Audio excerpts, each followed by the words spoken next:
السلام علیکم۔ کام کی ایک بات، جھوٹ بولنا بہت بری عادت ہے، اس میں کسی کی بھی دو رائے نہیں ہے۔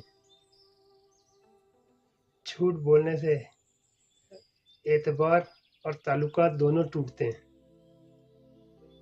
جھوٹ بولنے سے انسان کو وقتی طور پہ تو آرام فائدہ ہو جاتا ہے، لیکن آگے چل کر اس کو نقصان ہی اٹھانا پڑتا ہے۔ جھوٹ بولنے سے آدمی اپنی قدر کھو دیتا ہے۔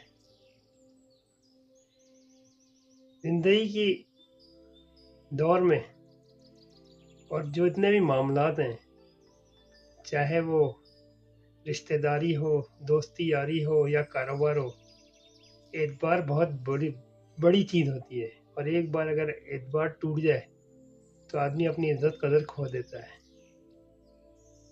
تو اس لیے ہمیشہ کوشش کرنا چاہیے کہ جھوٹ سے پرہیز کریں، اور اگر یہ عادت ہے تو اس کو چھوڑ دیں، کیونکہ آپ کو دیمک کی طرح کھا رہی ہے اور ہمیں پتہ ہی چلتا۔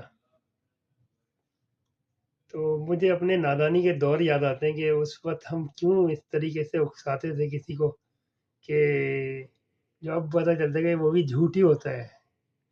تو ایک صحیح بولنے والے آدمی کو ہم اس طرح شعر میں جواب دیتے تھے: امید تو بن جاتی، تسکین تو ہو جاتی، وعدہ نہ وفا کرتے، وعدہ تو کیا ہوتا۔